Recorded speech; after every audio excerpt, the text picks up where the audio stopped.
Walau arafal abdu kulla syai' walam ya'rif rabbah maka annahu lam ya'rif syai'. Walaupun seorang hamba itu tahu segala sesuatu, tahu ilmu ini, tahu itu, tahu semua ilmu teknologi canggih, walaupun sudah doktor, profesor di bidang apapun ya, pesawat tahu, buat kapal tahu, motivator ataupun dia tahu masalah mengatasi rumah tangga atau problematika pernikahan, tapi walam ya'rif rabbah, kalau dia tidak kenal Allah sebagai Rabbnya, maka annahu lam ya'rif syai'. Sebenarnya orang tidak tahu apa-apa. Maka orang yang tidak kenal, tidak tahu Al-Quran, tidak tahu hadis, maka orang itu sebenarnya sama saja, bukan orang yang pintar. Maknanya orang bodoh, Pak. Kalau orang itu berilmu, dia kenal Allah, dia kenal Rasulnya, kenal Islam, maka dia orang bodoh.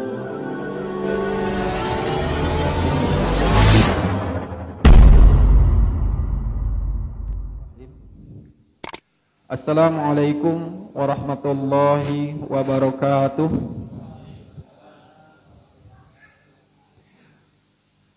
Innal hamdalillah nahmaduhu wa nasta'inuhu wa nastaghfiruh wa na'udzu billahi min shururi anfusina wa min sayyiati a'malina. May yahdihillahu fala mudhillalah wa may yudlilhu fala hadiyalah.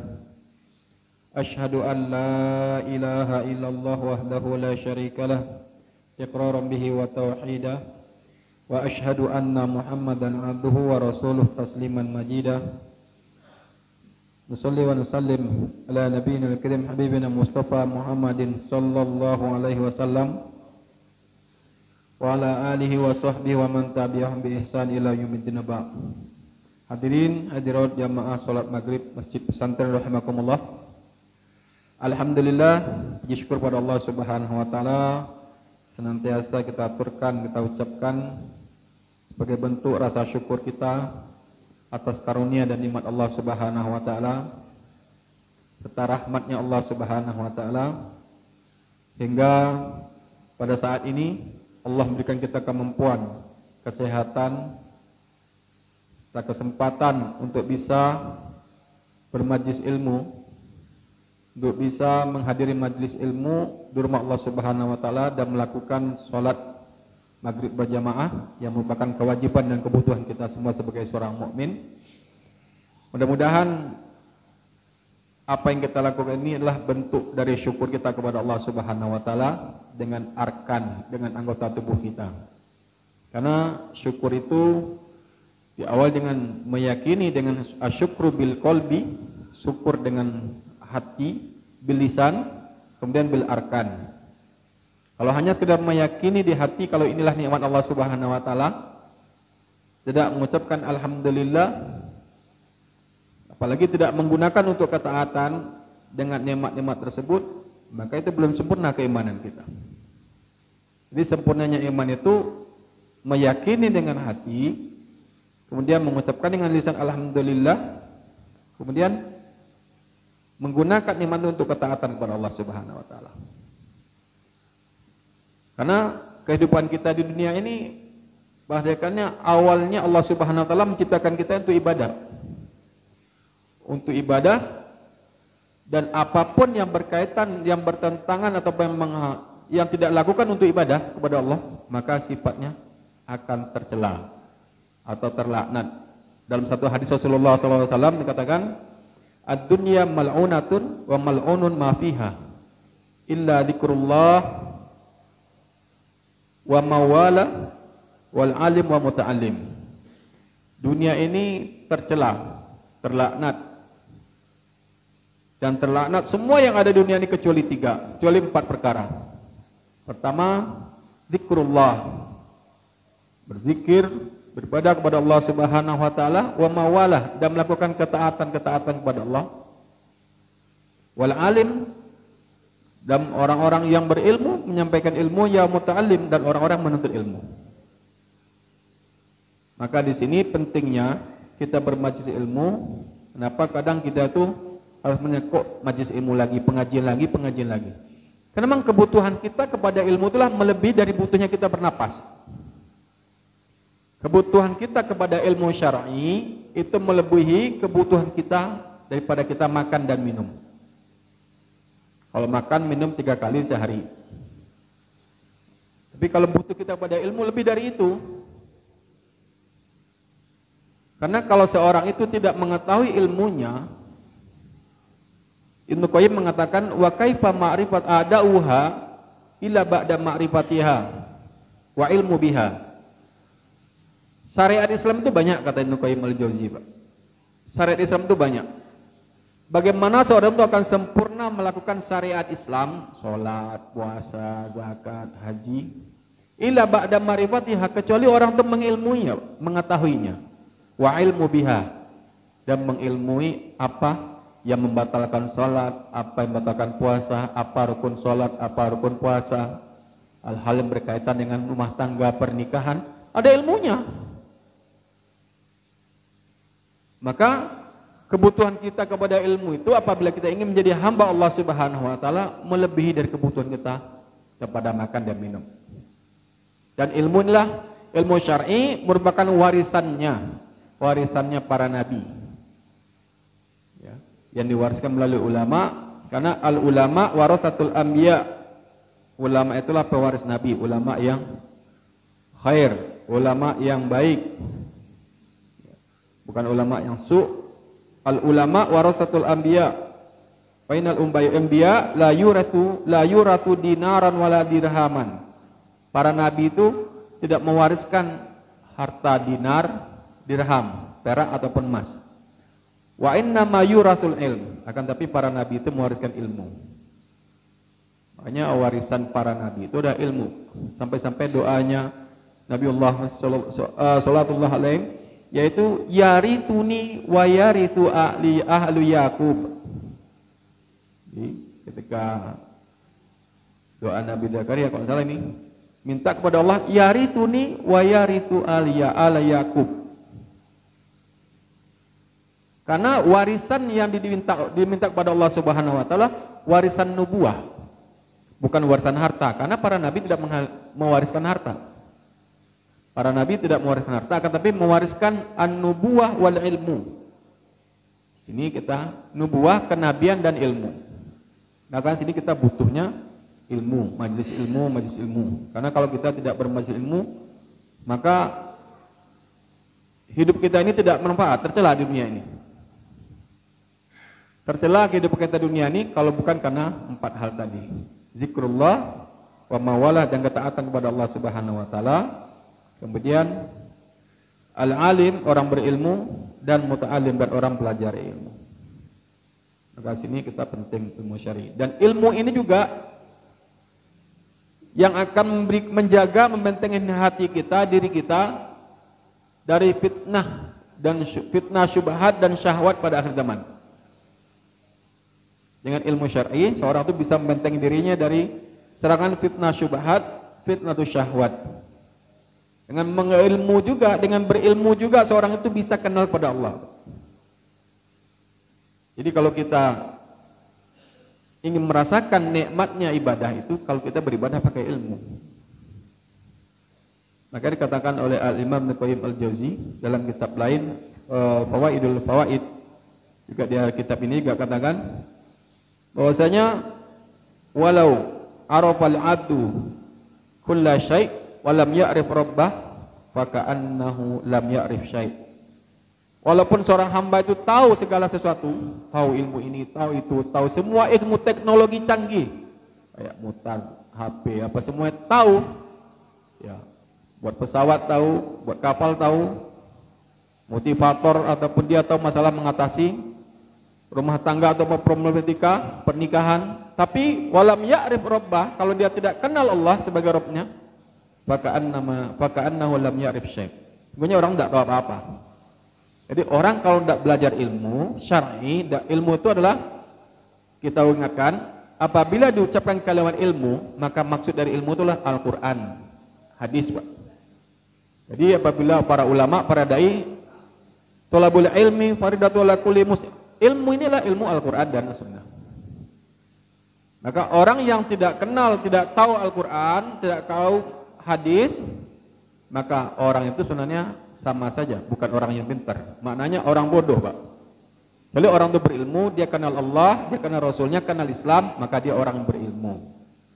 Walaupun sudah doktor, profesor di bidang apapun ya, di bidang neuro, di bidang yang lain yang canggih-canggih itu, kalau dia tidak kenal Allah, tidak berilmu, tidak memiliki ilmu Al-Quran dan hadis, dalil-dalil Al-Quran dan hadis, maka dia tidak berilmu. Maka dengan ilmu nanti kita bisa menapis, memfilter syubhat, fitnah dan syubhat yang masuk, fitnah syahwat ataupun fitnah syubhat yang masuk pada hati kita. Karena pada akhir zaman ini, hadirin rahmatullah, Rasulullah SAW mengkabarkan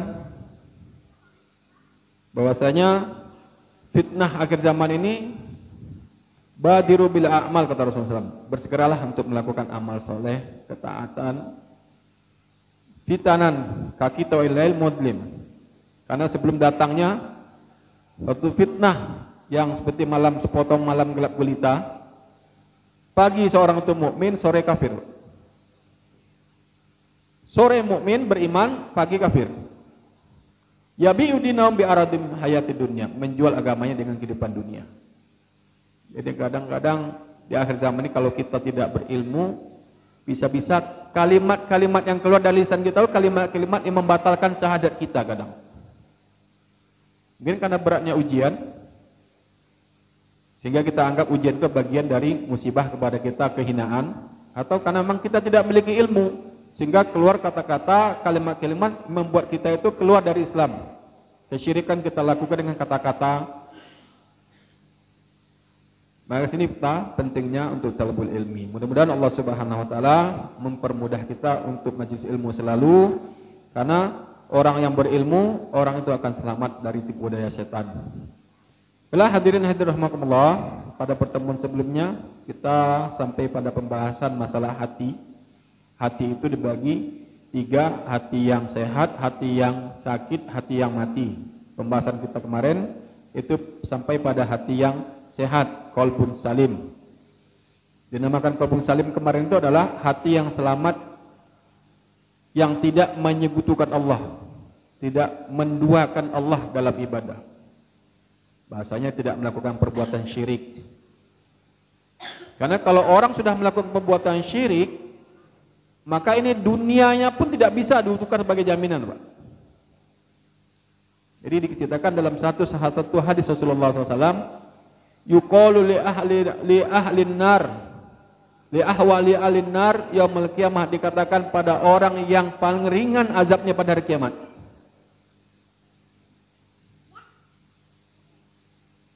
Akunta muftadiyan ara'aita law kunta ma fil ardi wa ma fis samawati wal ard.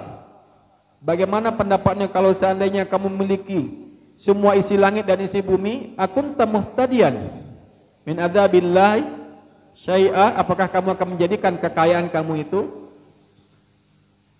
yang sebanyak langit, seluas langit dan sebanyak bumi, sebesar bumi, sebagai gadaian, jaminan untuk selamat dari azab Allah?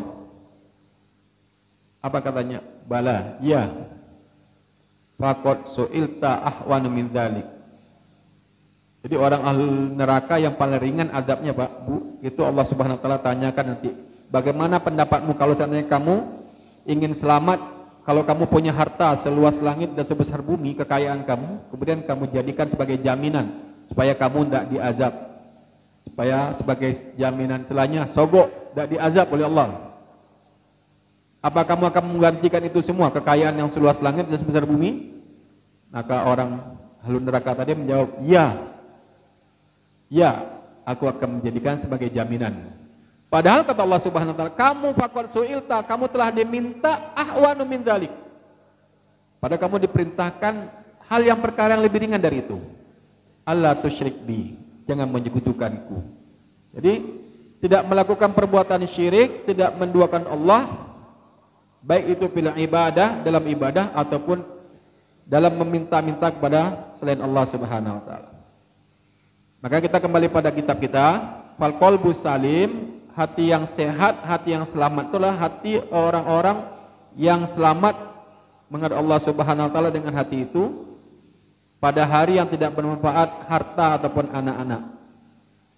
Kalau orang-orang Arab dulu kebanggaannya kalau udah punya banyak anak itu suatu kemuliaan, Pak. Apalagi anak laki-laki.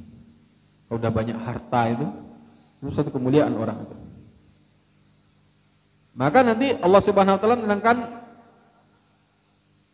yauma la yanfa'u malun wala banun illa man atallaha biqalbin salim. Pada hari itu nanti tidak manfaat, tidak berguna harta dan anak-anaknya kecuali orang datang pada Allah dengan hati yang sehat, yang selamat. Ciri hati selamat itu adalah dia itu tidak menyebutkan Allah. Bal qad khalasat ubudiyatuhu lillah, mengikhlaskan semua ibadahnya kepada Allah. Majlis ilmunya karena Allah, bukan karena makanan. Salat Jumatnya bukan karena Jumat barokahnya. Tapi keikhlasan yang dilakukan itu karena Allah Subhanahu wa taala. Nikahnya itu karena Allah, bukan karena syahwat ataupun karena yang lainnya yang diinginkan. Jadi semua itu karena Allah Subhanahu wa taala. Iradatan wa mahabbatan wa tawakkulan. Keinginannya itu, kehendaknya karena Allah Subhanahu wa taala, kecintaannya, cinta kepada orang itu karena Allah, bukan karena hartanya. Bukan karena jabatannya. Kadang orang itu cinta karena jabatannya, ketika jabatannya habis sudah tidak ada rasa cinta lagi. Karena kekayaannya, karena pemberiannya. Wa tawakkulan, dan tawakalnya hanya kepada Allah Subhanahu wa taala. Wa inabah, dan kembali kepada Allah Subhanahu wa taala dengan melakukan apa-apa yang Allah ridhoi. Wa ikhbatan, dan ketundukannya hanya kepada Allah. Wa khosyah wa roja, takutnya hanya kepada Allah. Ini masalah bab takut itu ada pembahasan khusus. Takut itu ada takut pada Allah, al-khauful ula, dan khaufu wusta, takut yang tinggi itu pada Allah Subhanahu wa taala. Kalau takut khauf tabi'i, wusta takut karena binatang, buas, itu hal takut yang manusiawi. Pengharapannya hanya kepada Allah Subhanahu wa taala. Dia mengharap apapun hanya kepada Allah. Tidak takut kecuali hanya takut kepada Allah Subhanahu wa taala. Hal-hal sepele sering terjadi pada kita. Kita kadang-kadang takut untuk punya anak banyak karena khawatir tidak bisa menjamin masa depannya, tidak bisa nanti memberi makannya. Bukan tidak yakin gitu Ustaz sama Allah, yakin, tapi kenyataannya tak mampu. Yakin di hati tapi tidak jalankan, tidak diamalkan, tidak cukup. Maka kadang orang-orang itu membatasi untuk punya anak atau keturunannya karena takut tidak bisa ngasih makan, karena takut tidak bisa menyekolahkan. Karena pada hakikatnya sekolah orang sekarang, pandangan orang itu kalau sudah sekolah berilmu itu kalau sudah punya titel, Pak. S1, S2, S3, dokter atau profesor, itu orang berilmu. Walaupun dia tidak kenal Allah, tidak pernah menginjakkan kakinya ke masjid. Padahal ukuran orang itu berilmu, dia kenal Allah, kenal Islam. Itu karena selama ini pemikiran kita tuh dirusak dengan pandangan-pandangan dunia. Kalau sudah S1 berarti dia nanti bisa kerja, ini S2 gini. Berarti dia sudah bagus S2. Sudah doktor, padahal tidak pernah sholat, baca Al-Quran tidak tahu. Dia dokter, tapi Al-Qurannya tidak pernah dibaca, tidak pernah sholat ke masjid. Jadi kemuliaan seseorang itu, ukuran seorang itu berilmu adalah orang itu dia takut pada Allah, dekat kepada Allah Subhanahu wa taala, mengikhlaskan semua amalan kepada Allah. Wa khalasa amaluhu lillah, mengikhlaskan semua amalan kepada Allah. Fa in ahaba fillah, kalau dia cinta kepada orang, cintanya karena Allah, Pak, bukan karena dunia jabatan tadi. Kadang dekat kepada orang, bersahabat karib, jadi besti ataupun jadi sahabat karib lah karena kekayaannya. Jadi yang dianggap sahabat hanya orang-orang yang kaya-kaya saja, orang-orang yang tidak punya bukan sahabat. Ini keseharian kita alami. Wa in abghadu fillah, kalau kita benci orang yang hati yang sehat itu, kalau bencinya karena Allah. Kita benci orang itu bukan orangnya, karena kemaksiatannya. Kadang-kadang kita itu sekarang ini terjadi para aktivis ataupun dai atau orang-orang yang sudah belajar Islam itu benci kepada orang itu kalau bukan kelompoknya dibenci, Pak. Kalau paling kelompoknya itu jadi teman. Asobiahnya terlalu tinggi. Karena bencinya bukan karena orangnya, karena tidak kelompok atau karena pernah satu kelompok kemudian tidak sepaham, benci kepada orang-orang yang dibenci. Bukan pemikirnya, bukan kekurangan orang itu yang dibenci. Wa in a'ta lillah. Kalau dia mengasihi, hati yang sehat itu, selamat itu, kalau dia memberi itu, memberinya karena Allah. Tak perlu takut dibilang tidak dipanggil gelarnya. Kadang ada terjadi permasalahan di masyarakat itu karena tidak ada detailnya, tidak disebut haji, kadang tak datangi undangannya. Karena tidak disebut hajinya ataupun status sosial di masyarakat, maka tidak mau memberi dia. Wa in mana amana lillah. Kalau dia itu mencegah, melarang, kalau tidak ngasih, dia tidak mengasihnya karena Allah, mencegahnya karena Allah. Nah, ini hati yang sehat dan selamat itulah wala yakfihi hadza hatta yaslama minal inqiyad wal tahkim likulli man ada Rasulullah sallallahu alaihi wasallam. Hati yang selamat itu karena Allah. Yang kedua, dan itu saja tidak cukup. Sampai perbuatannya itu, amalan itu tunduk dan berhukum kepada Rasulullah sallallahu alaihi wasallam. Jadi nanti kesimpulannya amal itu, Pak, seorang itu beramal, beribadah karena Allah, kemudian sesuai dengan sunnah Nabi, gitu. Jadi Fudail bin Iyad mengatakan, innal amala idza kana khalisan lam yuqbal, wa idza kana shawaban lam yuqbal hatta yakuna khalisan lillah wa shawaban li sunnati Rasulillah. Amal itu kalau hanya ikhlas tak terima. Kalau hanya sesuai sunnah Nabi tak terima. Sampai amal itu betul-betul ikhlas karena Allah, sesuai dengan sunnah Nabi. Itu konsekuensi dari kalimat syahadat kita. Asyhadu an la ilaha illallah wa asyhadu anna Muhammadar Rasulullah. Itu konsekuensinya, Pak. Maka orang yang hatinya sehat dan selamat, dia itu beribadah karena Allah dan sesuai dengan tuntunan sunnah Rasulullah SAW. Kalau dia benci karena Allah, dan juga benci sebagaimana Rasulullah SAW membenci orang. Apakah Rasulullah membenci orang? Ya, orang-orang yang ingkar, yang kufur kepada Allah Subhanahu Wa Taala dibenci kekufurannya. Tapi sebatas muamalahnya, tetap Rasulullah SAW mendatangi orang non-Muslim atau orang kafir yang sakit, orang Yahudi. Tapi tidak mendoakan dengan kematiannya, tidak menyolatkan mereka ketika mati, cukup mengunjungi ketika dia sakit. Hal-hal yang sifatnya muamalah. Maka hati yang sehat tadi itulah hati yang semuanya karena Allah, Pak. Beramal pun sesuai dengan tuntunan Rasulullah sallallahu alaihi wasallam. Jadi dalam kitab Ibnu Qayyim juga masih dalam kitab Fawaidul Fawaid itu orang beramal itu harus 3. Fillah, lillah, fillah, billah.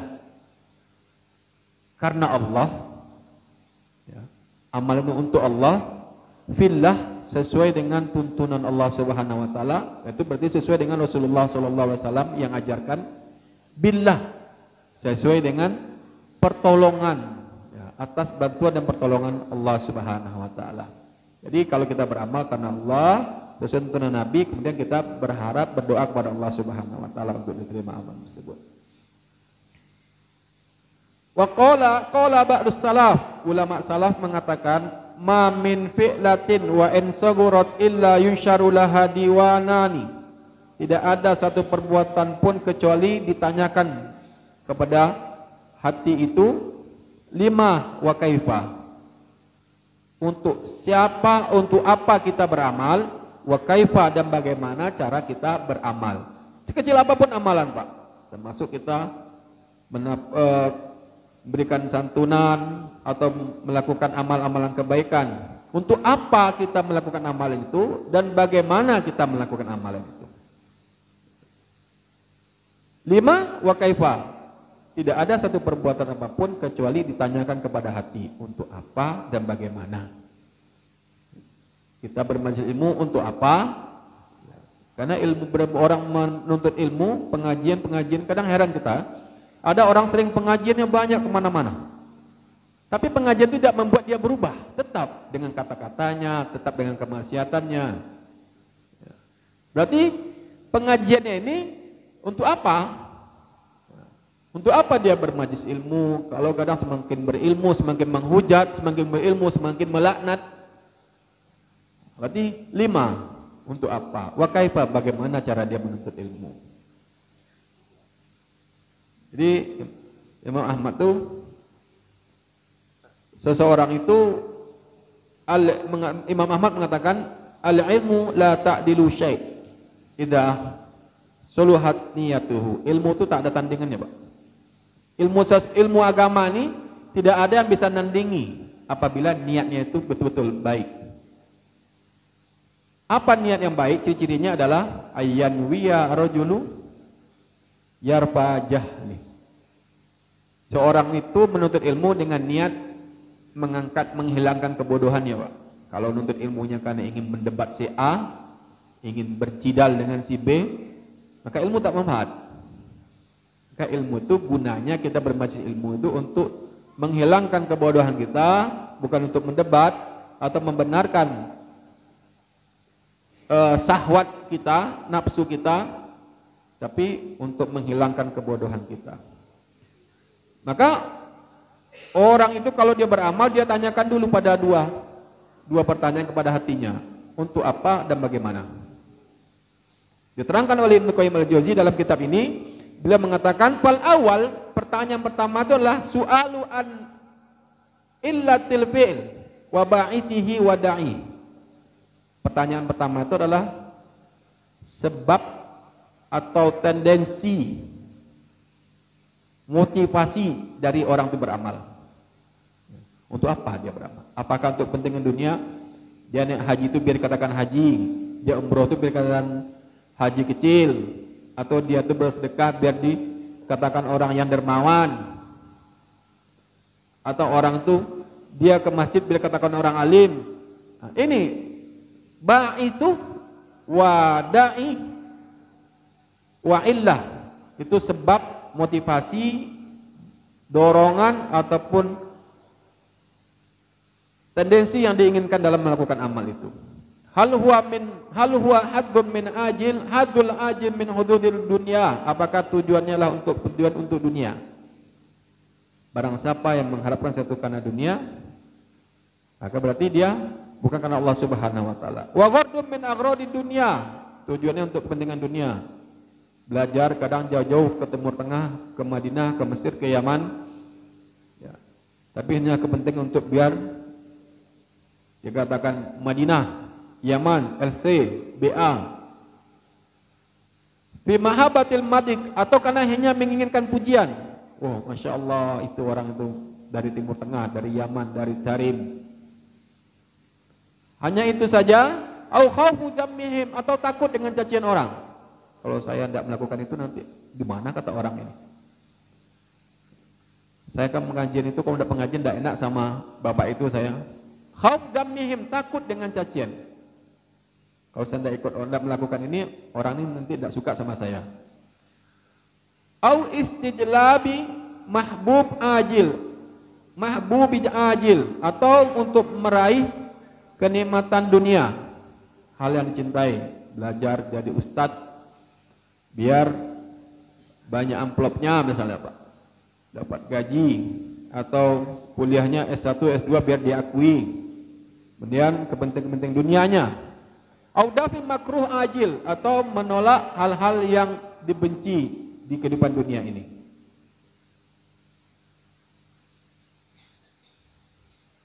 Amil ba'id ala fi'lil qiyami bihaqqil ubudiyah wa talabut tawaddul wa taqarrub li ila rabbi subhanahu wa ta'ala wa ibtighai wasilatu ilaih. Atau kepentingannya, tujuan orang itu belajar karena betul-betul menunaikan hak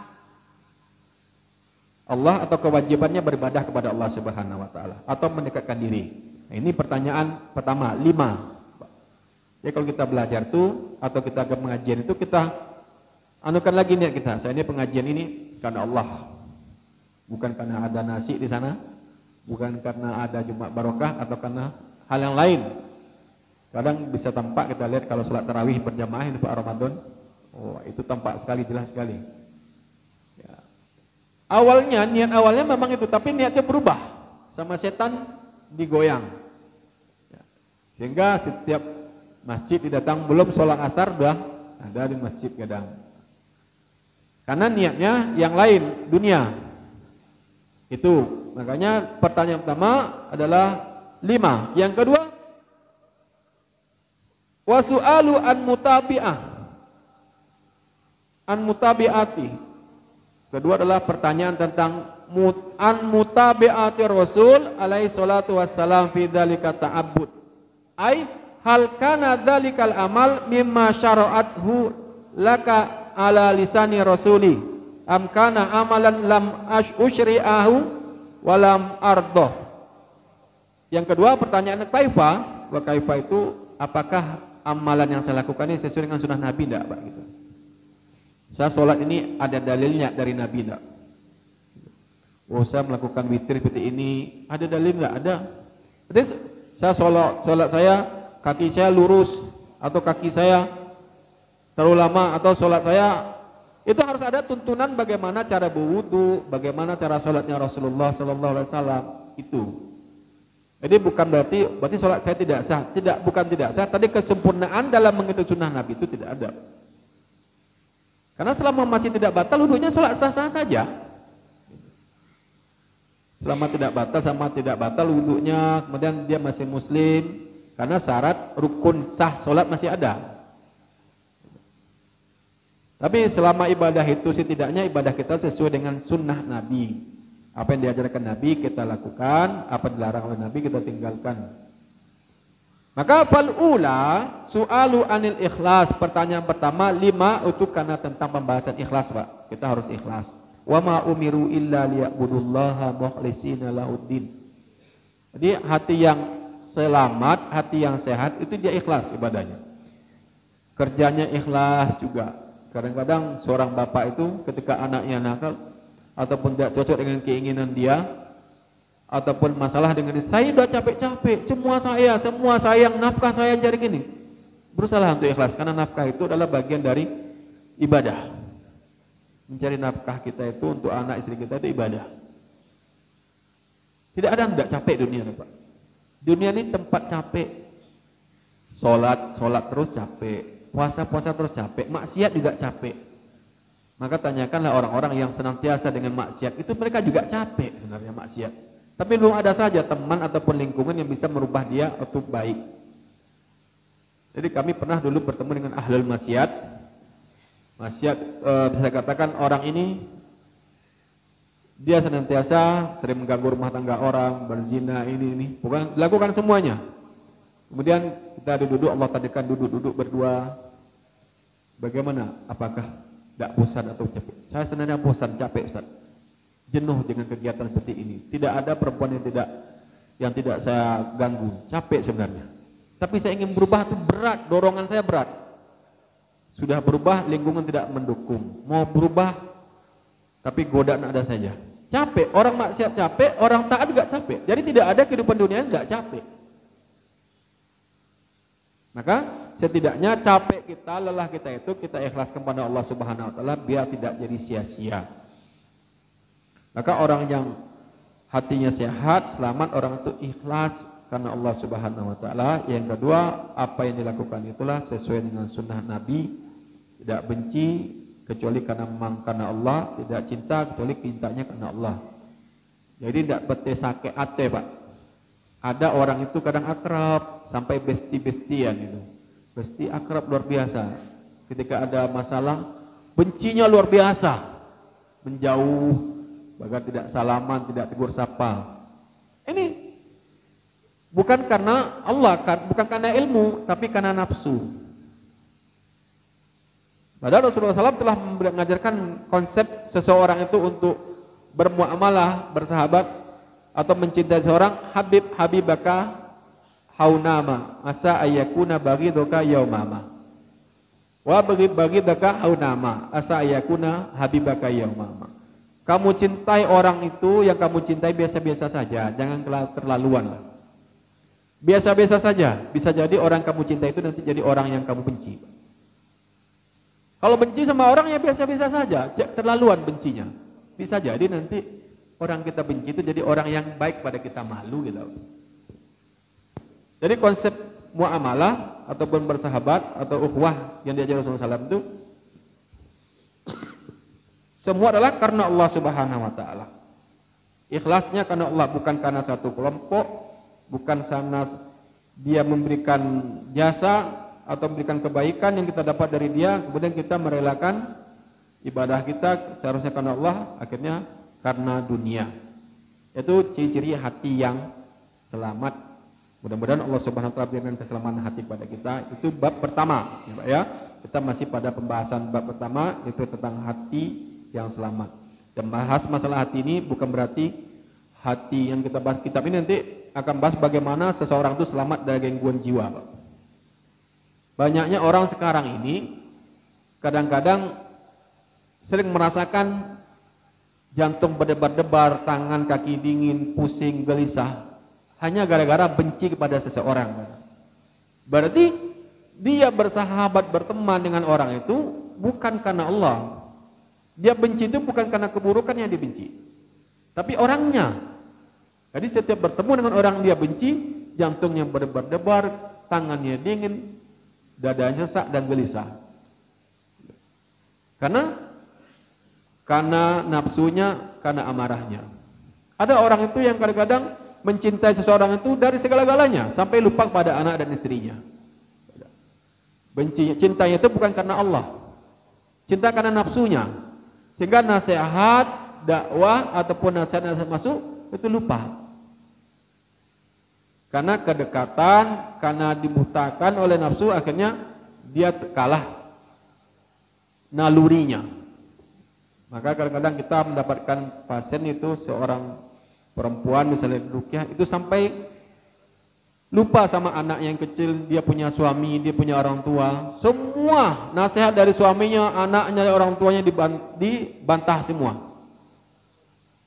Yang jelas cuma rasa cinta dan sukanya hanya kepada satu orang ini saja. Akhirnya buta, dikirain kena guna-guna. Padahal itu karena rasa, karena ada perhatian, ada komunikasi sehingga melupakan yang lain. Hatinya tertutup dengan cinta buta.